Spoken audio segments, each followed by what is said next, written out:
Bien, vamos a empezar con este edificio. El edificio Sáenz Valiente para la Universidad Torcuato Di Tella en Buenos Aires es el fruto de un concurso de 3 fases, donde el proyecto básicamente lo que propone es una organización rigurosamente abierta, que es capaz de asumir, conjugar toda la diversidad del campus en una estructura espacial homogénea, ¿no? Homogénea o más bien armónica en cada uno de ellos, ¿no? El edificio se presenta como una organización tripartita, donde cada una de las partes suma una planta a la anterior parte y donde al mismo tiempo triplica y duplica sucesivamente cada una de esas plantas en relación con la capacidad organizativa interior. Es decir, el edificio es un tablero de juego de la versatilidad de la planta que queda liberada a través de la construcción de un paralelepípedo de aproximadamente 20 por 60 metros, donde todas las instalaciones y toda la estructura está en su perímetro, construyendo un recinto vacío que permitirá su ocupación posterior en el tiempo, organizando al mismo tiempo esa idea de tablero racional, pero con apertura en el tiempo, un tablero de ajedrez que permitirá esas posibles ocupaciones interiores. Por lo tanto, estamos hablando de ritmos y secuencias, ¿no? Era muy importante la idea de ritmo, la idea de ritmos embebidos, es decir, cómo cada uno de los elementos que trabajaban o que conjugaban en este espacio estaba en relación con los demás, pero también era un instrumento esencial para construir a 10.000 kilómetros de distancia, ¿no? Desde Barcelona, donde podía ir a hacer algunas visitas de obra, evidentemente una vez al mes más o menos, pero sin socio local significaba construir unas reglas de juego en las cuales todos supiéramos jugar y todos supiéramos entenderlas. Las medidas nunca eran absolutas y las medidas siempre eran relativas y estaban en función al espacio, el que existía y el que se iba construyendo. O sea que al mismo ritmo que se construía aparecían nuevas reglas de juego que tenían que ver con las nuevas secuencias y los nuevos ritmos. Las cosas estaban a tercios, a mitades, a ejes, no estaban a decimales ni a números enteros. El proyecto se sitúa en Buenos Aires. Como veis, Buenos Aires es una ciudad histórica de grillas, de mallas, que a diferencia de Barcelona, ¿no?, de donde provenimos, no es una malla abstracta, universal, ortogonal, que trabaja en 2 ejes de forma prácticamente infinita, sino que son unas mallas, la fundacional se encuentra en este punto, es Rivadavia, son unas mallas que se van como organizando en abanico en función de la geometría que dicta el Río de la Plata, ¿no? Por lo tanto, va construyendo al mismo tiempo mallas, ¿no?, como un cierto orden, pero al mismo tiempo unas excepciones que son esos espacios intersticiales entre las mallas, ¿no?, donde empieza a haber como ese juego, digamos, entre encuentros, entre diferentes direcciones.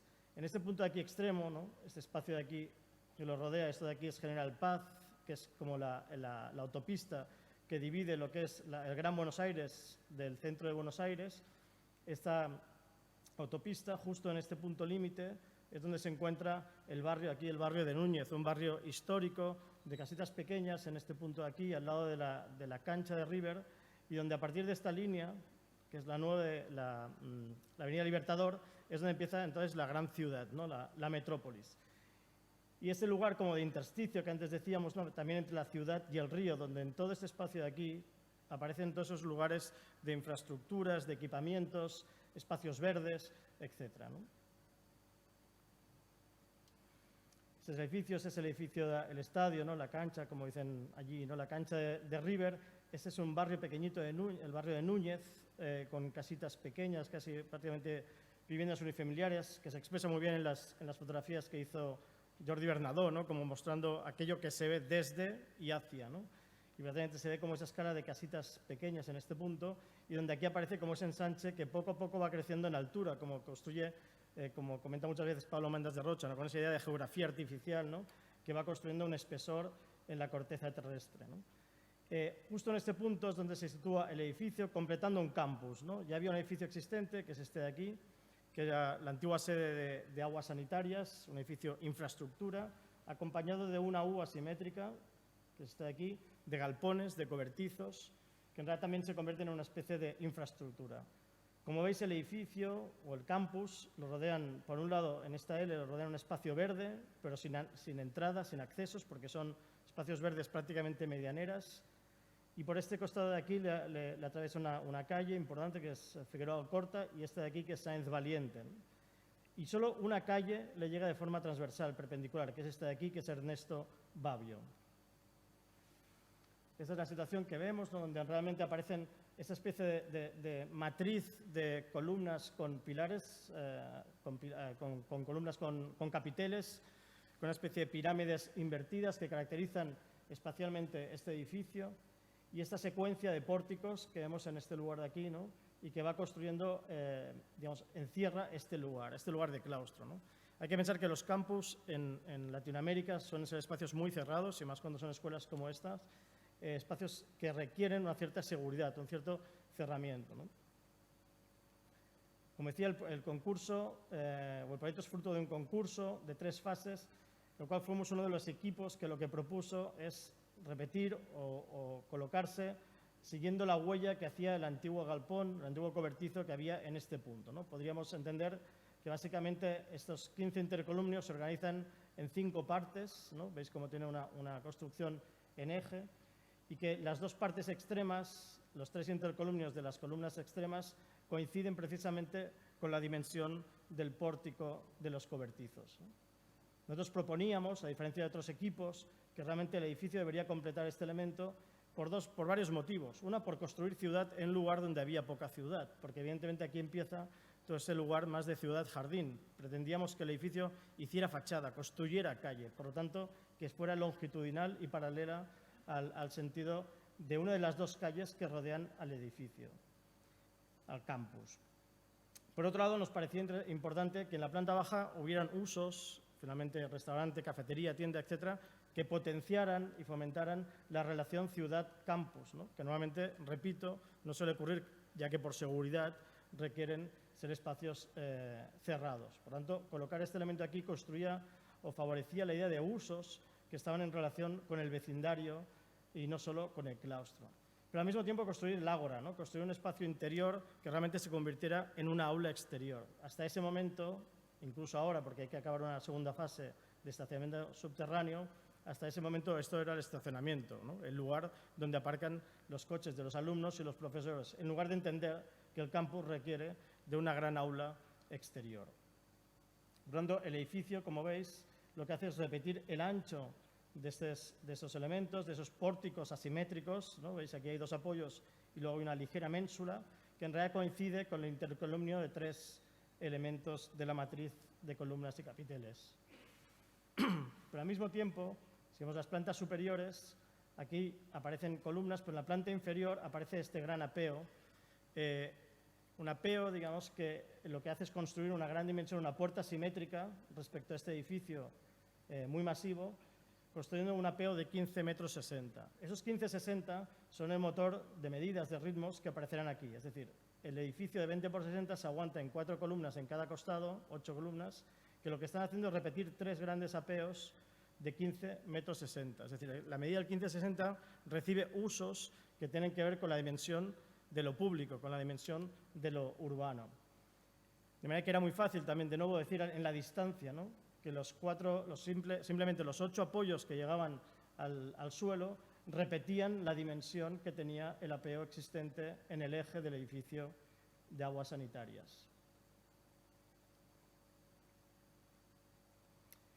Pero al mismo tiempo, este elemento se va subdividiendo en las partes superiores, como luego veremos más adelante, y los 4 intercolumnios del testero corresponden con los 3 intercolumnios de la parte existente, precisamente para poder absorber el encuentro entre ambos, el encuentro de los puentes que van relacionando uno con el otro.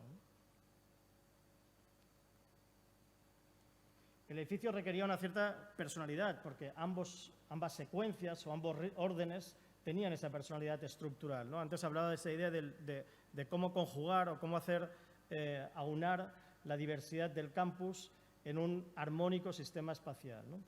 Si hablaba de aguas sanitarias como un edificio trabajado a través de una matriz de columnas y capiteles, antes hablaba también de los galpones como esta idea de secuencia de pórticos con ménsula, ¿no? El edificio repite lo mismo, sigue la secuencia de pórticos, como vemos aquí, una secuencia de pórticos con el mismo ancho pero sin ménsula de los pórticos existentes, a la vez que los apoyos, los 8 apoyos que vemos del edificio se ramifican en altura, construyendo una mayor densidad en el sentido ascendiente que replica, de alguna forma, la idea de la columna con capitel. Por tanto, una secuencia de 8 columnas con capiteles ramificados en sistema de pórticos expresa una cierta personalidad del edificio al mismo tiempo que suma a las existentes, ¿no? Si esta es la planta baja, donde vemos la secuencia de los 15,60 metros, en la siguiente planta se subdivide en 5,20, es decir, la planta 2 y la 3, como decíamos en este orden tripartito, triplica los apoyos, y en la planta cuarta, quinta y terraza suma de nuevo una planta, lo que hace es volver a multiplicar y pasa a la medida de 2,60 metros. El 5,20 corresponde con la medida mínima de una aula. Por tanto, en esa idea de versatilidad, lo que está construyendo el edificio, esa idea de patrón de juego, de ese tablero de juego de una subdivisión o posibles subdivisiones en el tiempo interiores, lo que está construyendo es la versatilidad mínima que existe de un aula. Y el 2,60 corresponde a las oficinas, es decir, las dos primeras plantas, primera y segunda, corresponden a aulas, la tercera y cuarta corresponden a oficinas. Como no sabían todavía cómo se iban a distribuir, era una de las premisas del concurso, que era cómo construir un edificio que fuera versátil en el tiempo, ¿no? Previamente, eso solo puede ocurrir si la fachada es capaz de recibir en diferentes lugares esos tabiques que subdividen el espacio interior. Por lo tanto, la fachada está tendiendo a organizar la planta sin ser estrictamente funcionalista, sino que simplemente propone un rango de versatilidad, ¿no? Por lo tanto, la estructura es esta, ¿no? En el sentido ascendiente, las columnas, evidentemente, van perdiendo profundidad y espesor, porque evidentemente tienen menos cargas en el sentido ascendiente, pero también al mismo tiempo están multiplicando sus apoyos, ¿no? Por eso también consigue dos cosas, ¿no? Por un lado, aligerar el encuentro del edificio con la planta baja, ¿no? Aligerar ese encuentro que para nosotros era muy importante porque era la representación de esa idea de que las plantas bajas de los edificios, aunque fueran edificios privados, deberían estar en relación con la ciudad y, por lo tanto, permear aquello que ocurre entre ese interior y ese exterior, ¿no? En esa secuencia de ritmos también había que solucionar si este era un elemento que está exento, cómo era su testero, si el testero era un testero, es decir, era el último pórtico, o si realmente la fachada doblaba, ¿no? De manera que eso nos soluciona la esquina. Finalmente la fachada dobla y se producen 15 intercolumnios, que en realidad son los 2 de medio testero, 2 y 2, como vemos aquí, y los 11 que vemos aquí, que son exactamente los 15 intercolumnios que ocurren en la fachada existente de este edificio. Y aquí vamos en la esquina, ¿no? Veremos más adelante cómo en la planta baja la fachada se retira, generando un umbral, que en realidad lo que está construyendo es una continuidad con el umbral que genera la ménsula de los pórticos.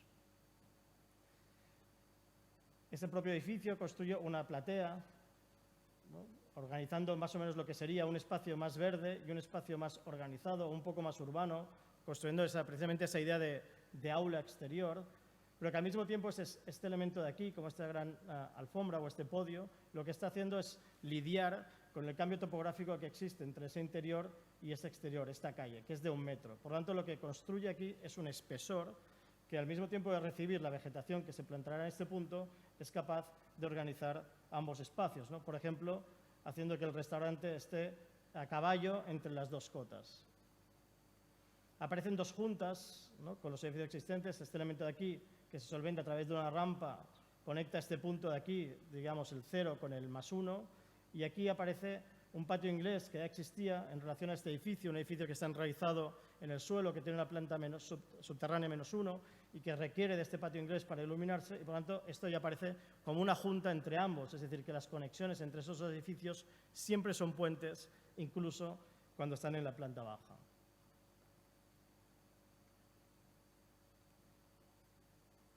Aquí aparece esta idea del metro, de 1 metro, que al mismo tiempo permite como plantar todo ese sistema de trepadoras que acabará como confundiéndose en todo lo que es estas fachadas digamos, de ciudad-jardín que hay enfrente. Aquí vemos la idea de permeabilidad, ¿no? Donde aparece un elemento, ¿no? Aquí el menor número de apoyos posible, es decir, tú solo ves 4 apoyos en cada uno de los costados en un edificio de 60 metros de luz. donde aparecen estas vigas que van apeando en el sentido longitudinal, son las únicas vigas pretensadas en el sentido de los 60 metros. Este espesor de 1 metro que contiene instalaciones y contiene las tierras para poder plantar estos árboles, y a partir de aquí 2 subsuelos. Hasta ahora se ha construido por eso solo hay un módulo de paisajismo realizado, y esta segunda fase hay que hacerla más adelante. Digamos, empezamos a reconocer también otros ritmos que tienen que ver con las alturas y cómo la planta baja contiene la altura del galpón. Es decir, también había que entender cómo se relacionaba no solo en cuestión de ritmos, sino en cuestión de volumen, ese espacio o esa secuencia de pórticos bajita versus ese elemento masivo y alto, ¿no? Y es el vacío, la planta baja, la que contiene, en cierta manera, el edificio de los galpones, ¿no? Construyendo un pequeño entrepiso colgado, como veremos más adelante también, respecto al resto. Aquí vemos cómo se va densificando no solo la fachada, sino cómo se van incrementando constantemente las vigas. De manera que casi desaparezca la idea de vertical y horizontal. No hay pilares y techos, sino que la densificación de la verticalidad de las columnas es la que en infinito construiría losa por repetición, ¿no? Y empiezan otra vez estas dualidades que antes comentaba, ¿no? Cómo el edificio, al elevarse hasta la altura de la sombra del umbral de la ménsula de los galpones, lo que hace es contener el vacío de la U asimétrica y, por tanto, darle continuidad a la sombra, darle continuidad al umbral, ¿no? Al mismo tiempo que, en cambio, el edificio se masifica a partir de esta cota en relación con este. Pero también, al mismo tiempo, con unas ciertas dualidades asimétricas, ¿no? Si este edificio, como antes comentaba, se enraiza en el suelo, descendiendo una planta y alimentándose a través de este patio inglés de luz, este edificio, en cambio, lo que hace es levantarse. Si este edificio corona con una planta acristalada, transparente, casi como confundiéndose con el cielo, a través de una ampliación que se hizo hace unos 6-7 años por Darrocha, un despacho argentino, medio argentino-suizo. En cambio, este lo que hace es lo contrario, ¿no? Se acaba masificando también en una última planta que repite esa densidad, pero que en cambio está calada, ¿no?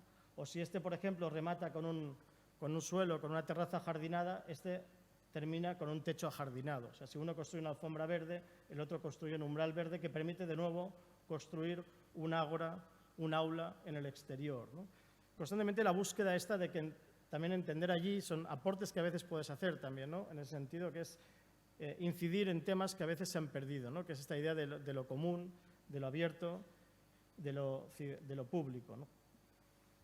Y aquí lo vemos, ¿no? Como esta sombra que va continuando en todas las ménsulas, cuando llega a este punto se le da continuidad, no retirando la columna, como ocurre en los casos de los pórticos, sino simplemente retirando la fachada, de manera que el apoyo se mantiene en el mismo lugar, la fachada se retrasa y se mantiene el espesor. Y justo en este lugar es donde se vacía uno de los módulos, ¿no? Un 520, y aparece la entrada. Se aparece una entrada por este punto, en el eje del claustro, y una tangencial a lo que será el nuevo espacio ajardinado. Porque justo en este lugar es en el lugar donde aparece o donde llega la única calle transversal que le llega a todo el recinto. Por lo tanto, este gran vacío lo que hace es capturar, absorber la perspectiva de la calle e incorporarla de nuevo, ese espacio urbano, incorporarlo de nuevo al claustro. De manera que desde la calle, la propia calle es la que enmarca el claustro o la puerta al claustro, o desde el claustro se enmarca la calle, ¿no? Constantemente tendiendo esas relaciones entre lo privado y lo público. Aquí es la llegada, o sea, cuando estaremos llegando se ve como este elemento enmarca, estos 5 metros, esos 520 que vuelan, ¿no? Y que lo que hacen precisamente es, al doblar esos dos y llegar a la columna de testero, es repetir los tres. Lo que antes decía, la esquina dobla, la esquina, o el testero no es un testero que remata un pórtico, sino que lo que hace es doblar la fachada y construir los 15 intercolumnios en las plantas primera y segunda. Y eso es lo que veríamos al revés, ¿no? Si la fotografía no estuviera en el eje de la columna, sino que estuviera en el eje de la calle, veríamos toda la perspectiva de esta calle prácticamente hasta llegar a la calle que conecta con la cancha de River. O este es el otro pórtico, ¿no? El otro umbral que decíamos, ¿no? Los pórticos que tendríamos detrás llegarían hasta aquí, su ménsula llega hasta este punto, ¿no? Por lo tanto, estamos repitiendo la sombra de otra manera, ¿no? De nuevo, con esta idea que no solo nos sirve como para trabajar el proyecto, sino que sirve para construirlo, sirve para transmitirlo a todas las personas que estaban allí, que es simplemente decirle, no, es que esto llega al mismo plano, ¿no? Es coplanar con el vuelo de este elemento, ¿no? Como decía antes, la especificidad y la versatilidad, ¿no? Con ese doble propósito, ¿no? La estructura, como decía antes, acompaña las tendencias del programa, pero sin volverse, digamos, funcionalista, sino que simplemente organizando su espacio interior, ¿no? Aquí vemos la planta baja, primera y segunda, tercera y cuarta y terraza, ¿no? La orientación, bueno, más tarde hablaremos de la orientación. Digamos, la calle está en la parte izquierda, con lo cual los elementos, digamos, de núcleos de evacuación, ascensores y sanitarios se colocan en la parte izquierda, igual que en el edificio de acá arriba se colocan también en la parte de la calle, para precisamente liberar el máximo toda la fachada que da hacia el ágora, hacia el espacio de aula interior, ¿no? Es el sistema que planteábamos, ¿no? Donde empieza a haber un doble sistema constructivo, ¿no? Que permitía también como optimizar el tiempo, ¿no? Que era hacer una construcción in situ y prefabricada al mismo tiempo. De manera que hacíamos toda una construcción a compresión en hormigón, trabajándola en el lugar, in situ, que es la única que es esqueleto, la que está aguantando todas las cargas del edificio, y al mismo tiempo que hacíamos esto, activábamos toda la periferia de Buenos Aires, en este caso los barrios de Quilmes, activamos 3 industrias, la que cortaba aluminio, la que lo doblaba y la que lo pintaba. De manera que lo que hicimos es hacer que todos esos elementos de aquí eran elementos industrializados, que se montaban en taller, se construían en taller, se montaban entre ellos, se trasladaban y se ensamblaban en ese esqueleto de hormigón. Por lo tanto, al mismo tiempo se podían construir 2 cosas, la estructura y la fachada. Cuando se terminó o cuando fraguó el hormigón y se solidificó, pudimos llegar con las piezas y se ensamblaron en este lugar de aquí, ¿no? Como veis, como las columnas constantemente están cambiando no solo de profundidad, sino también de espesor, hay una junta que es la que permite que todas las ventanas siempre sean iguales, pero en cambio esta junta, que más adelante veremos que es donde pasan las instalaciones, esa es la junta que nos permite tener una diversidad de dimensión entre las columnas que digamos que aparentemente se apilan versus las ventanas, ¿no? Eso nos permitió construir un edificio con una única ventana repetida 600 veces. La construcción del hormigón tampoco era fácil, ¿no? La construcción del hormigón siempre se produce, aparecen estas T's que luego veremos en sección, ¿no? Donde siempre se hormigonaba la columna hasta llegar a este punto, hacíamos la T con la losa, la siguiente columna, la T con la losa, la columna, la T con la losa, etcétera, ¿no?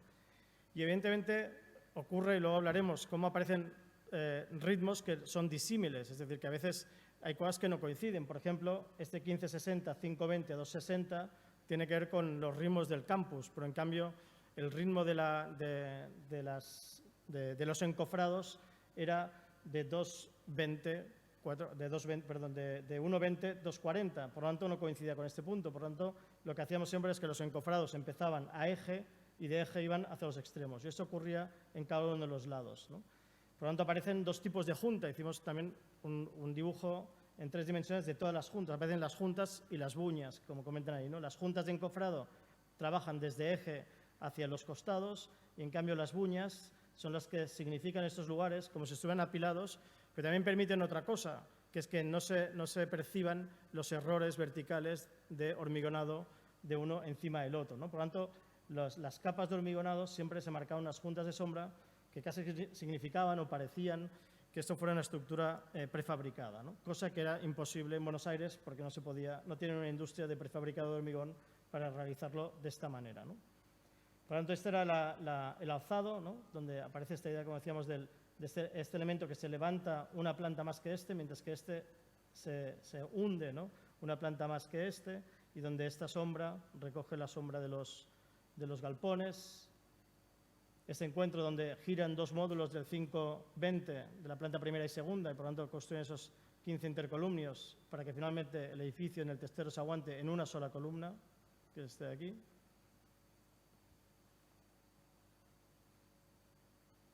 En las plantas primera y segunda, como decía antes, aparecen las aulas, por lo tanto aparecen de nuevo como esa idea de disposición varia. Esto es como se organizó la planta primera, esta es como se organizó la planta segunda.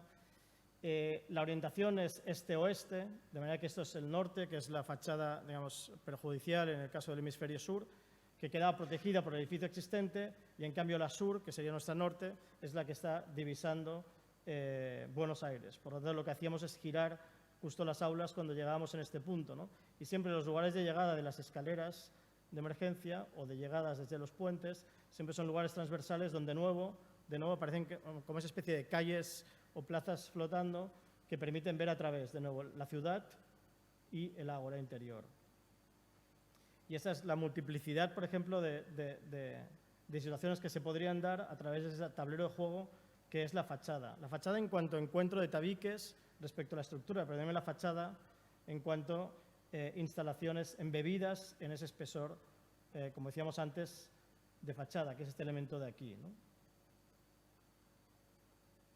En las plantas superiores del 260, ocurrió lo mismo, este es el 260, que no se ha pasado, sí. Y aquí aparecen todas esas variaciones de nuevo que podrían ocurrir en las plantas de oficinas o de departamentos. Antes hablaba de disímiles y embebidos, ¿no? Hay ritmos todos son embebidos, pero en cambio muchos de ellos son disímiles, como decía antes, en el caso de los encofrados, ¿no? Entonces siempre es como establecer reglas que están hablando sobre estas situaciones, ¿no? Como decía antes, aparece una especie de hermanamiento entre lo que es la estructura y las instalaciones, ¿no? La estructura va perdiendo profundidad en el sentido ascendiente, debido a que tiene menos cargas y se densifica, y en cambio a las instalaciones le ocurre lo contrario, ¿no? Las instalaciones de aire acondicionado empiezan arriba y sus conductos van perdiendo sección en el sentido descendiente en el momento en que van alimentando cada una de las plantas. Por lo tanto, aparece una especie de diagonal interior, una diagonal en zigzag, que lo que va haciendo es que lo que va perdiendo sección es lo que va ganando sección el otro. En el que al final aparecen esos lugares, que serán las juntas, donde están discurriendo, están circulando toda la energía. Por un costado el aire acondicionado y por otro costado la electricidad. Todo esto hace finalmente un juego de profundidad, de luces y sombras, ¿no? Que permite también a través de esa profundidad protegerse del este y oeste, ¿no? Que como sabemos lo que le va bien es protegerse a través de lamas verticales, y que básicamente, como dije, en el momento en que se construía todo el esqueleto de hormigón, llegaban y se ensamblaban dos partes. Una desde el exterior, se colocaban las instalaciones, los conductos, y se cerraba desde el interior, o sea, en dos partes, como ya hacía evidentemente desde hace tiempo en la Freie Universitat Jean Prouvé, por ejemplo, ¿no? Si aquí vemos dos secciones, una por las ventanas, donde se ve el espesor que decíamos de la lama, pero también el espesor, digamos, del mueble, que está conteniendo en las partes superiores el aire acondicionado, impulsa por este lugar y retorna por este en pleno, y por abajo aparece todo lo que son las instalaciones eléctricas. Esto serían las plantas tercera y cuarta, y esta la primera y segunda. Y este sería un corte por las juntas, ¿no? Ese espacio que está, de nuevo, disímil, ¿no? Que está lidiando entre la dimensión de la columna y la dimensión repetitiva de los 65 centímetros que tiene las 600 ventanas. Por lo tanto, este conducto va perdiendo dimensión, espesor, en la medida que va bajando. Eso sería en planta, ¿no? Donde aparecen esta es la planta de la planta primera y segunda, la tercera y cuarta, y aquí todos los módulos y sus variaciones de esas fachadas. Esto se organizaba de esta manera, como decíamos, el conducto en azul, los conductos de aire descendían desde la cubierta, en la diagonal opuesta en cada una de las fachadas, mientras que en cambio desde el centro, desde el eje de la planta, discurría la electricidad y por los techos en la diagonal opuesta de nuevo descendían por este punto, ¿no? De manera que lo que está haciendo la electricidad es descender y alimentar ese espacio de aquí, y en la parte superior, en cambio, tenemos la impulsión y el retorno. Estos elementos de aquí, ¿no? Con esta idea de nuevo de una cierta austeridad, pero al mismo tiempo también demostrar y la didáctica, ¿no?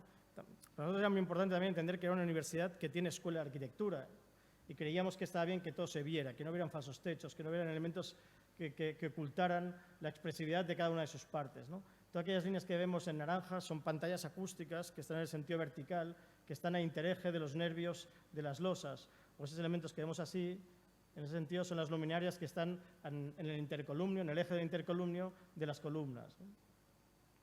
Y esto se repite en toda la planta. Por lo tanto, vuelve a ser un sistema en el sentido eléctrico, en el sentido de aire acondicionado, en las colocaciones de los detectores de incendios, en las colocaciones de las pantallas acústicas, donde cada uno de los elementos cumple aquello que tiene que cumplir. Es decir, las pantallas acústicas están colocadas a la distancia correcta, o la tela o la densidad de la lana roca es la correcta para absorber aquello que hay que absorber, en el sentido de ondas acústicas, pero al mismo tiempo está embebida en los ritmos de la estructura. Por lo tanto, cada una de esas piezas, de aquí esos rectángulos, se colocaba a cada metro 30.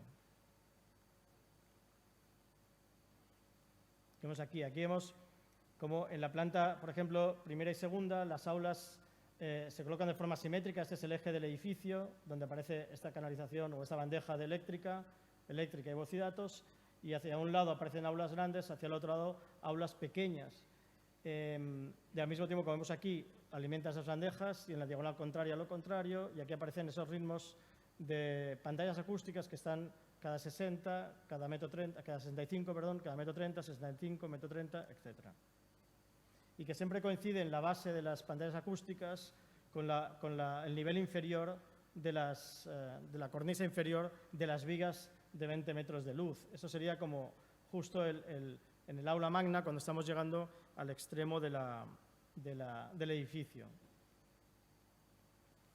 Compresión y tracción, ¿no? Antes comentábamos ya, ¿no? Es un edificio de 20 por 60 con 4 y 4, 8 apoyos en los costados largos, 2 apoyos en los costados cortos, y donde a partir de aquí lo que se intenta es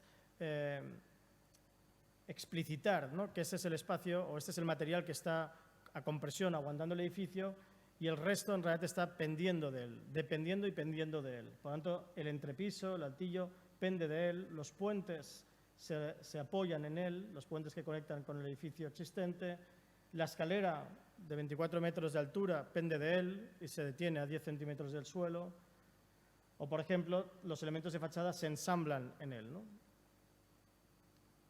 Aquí lo vemos como aparecen esas grandes estructuras, pero cuando aparece esta escalera, una escalera que lo que hace es construirse como si fuera una pequeña ágora dentro del edificio, como el lugar de encuentro de todos los estudiantes, y se empieza como a trenzar entre ella para poder como ir llegando a cada uno de los niveles, pero al mismo tiempo para salvar este umbral, este porche que daba continuidad a los vuelos de las ménsulas de los pórticos.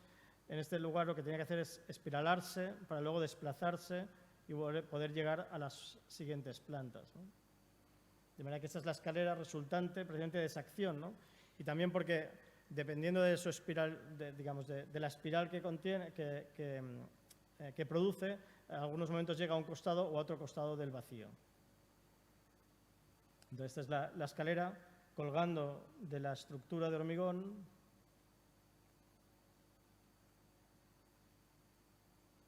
y que se detiene, como antes decía, a 10 centímetros del suelo, explicitando esta idea de que hay un elemento a tracción que pende del elemento a compresión, que es el esqueleto del edificio, ¿no?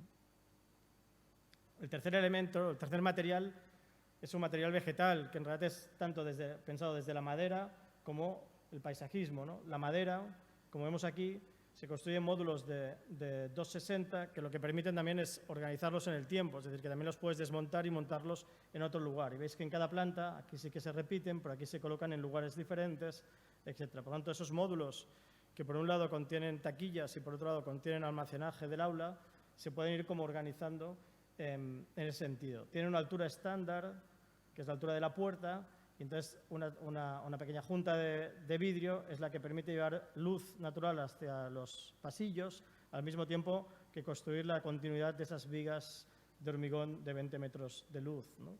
Que de nuevo liberan la planta para cualquier uso en el tiempo, ¿no? Casi construyendo una especie de infraestructura atemporal, ¿no? Y aparece otro material, como decíamos, no solo la madera, ¿no? Sino en el sentido vegetal también la organización de ese espacio interior, que como antes decía, se hizo hasta aquí, se hizo un primer módulo, donde de nuevo se conjugan diferentes órdenes, ¿no? El orden de la estructura del nuevo edificio y los órdenes, como veis aquí, de la estructura existente, ¿no? Como si de repente en esa especie de aula común, el aula que precisamente aúna a todas las disciplinas del campus, es el lugar donde se aunan todos los órdenes y conjugan todos los órdenes, ¿no? En el futuro será así, con ese espacio. Ahora se ha hecho uno de los módulos, o sea, una de las tiras delante del edificio. Y aquí aparecen, como al elegir la vegetación, también se elige toda la vegetación con un solo color, ¿no? Ya que todo el edificio está trabajando constantemente con los tonos de blanco y negro, casi como si hicieran como de un fondo neutro y expresando esta idea de urbanidad del edificio, menos cuando apareces en el interior y la madera construye esa cierta domesticidad o calidez. En el exterior queríamos que siempre se repitieran como un mismo tipo de color en la vegetación, ¿no? Elegimos como árboles los jacarandás, como veis aquí, ¿no? en este póster del ayuntamiento, ¿no? De la municipalidad. Hay casi 500.000 de jacarandás en toda la ciudad de Buenos Aires. Es una de las especies protegidas y es una de las especies más características de la ciudad de Buenos Aires. Por lo tanto, aquí pretendíamos que toda esta especie de malla, ¿no? Que articula los dos órdenes se construyeran como una especie de oasis de jacarandás, de manera que desde todos los árboles que hay alrededor, ¿no? Cuando uno tiene estas visuales, acabe también entendiendo como este oasis interior, ¿no?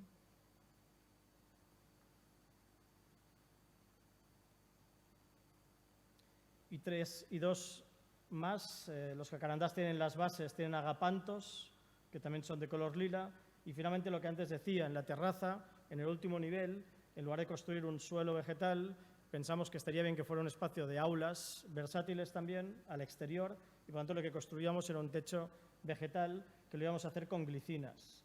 Las glicinas crecen o florecen a final de invierno, los agapantos florecen en primavera, y los jacarandás y los agapantos al final de la primavera y en verano, ¿no? Por lo tanto, lo que queríamos es que desde final de primavera hasta el final del verano hubiera esta secuencia de floraciones, siempre repitiendo como los mismos tonos, ¿no? Esa especie de azules y violetas, ¿no? Y lilas.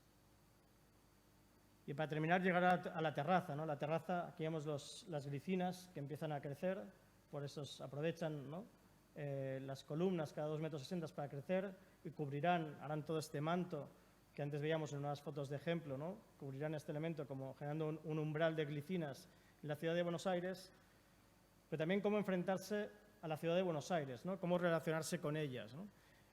Normalmente la escala latinoamericana es una escala mucho mayor que la escala europea, ¿no? Muchas veces cuando trabajas en proyectos en Latinoamérica es muy difícil como entender la escala o cómo relacionarse con ella, ¿no? Para mí es muy importante trabajar esa idea de un doble horizonte, ¿no? Un horizonte cercano, que es el que construye ese recinto, ¿no? Esa idea de recintar para construir un horizonte, que es la cornisa de los edificios, y que construye un horizonte cercano en relación con las personas, con los estudiantes, los profesores, con la comunidad, con el ciudadano, pero a la vez la relación con el horizonte lejano, que es la escala de lo latinoamericano, ¿no? La escala inmensa, ¿no? Y en ese sentido, la densificación de los pilares lo que acaba haciendo es diapositivar ese paisaje, ¿no? De manera que ya no lo ves como un continuo, sino como la suma de elementos que al mismo tiempo que tú puedes percibir y puedes como leer o redibujar todo ese paisaje en el horizonte de la pampa, pero construido, al mismo tiempo eras capaz de domesticarlo y entenderlo a través de esos huecos de 2,60, ¿no? Por lo tanto, esa relación entre el horizonte cercano y el horizonte lejano a través de doble recinto, ¿no? El recinto horizontal de la cornisa, el recinto vertical de la ventana de la estructura.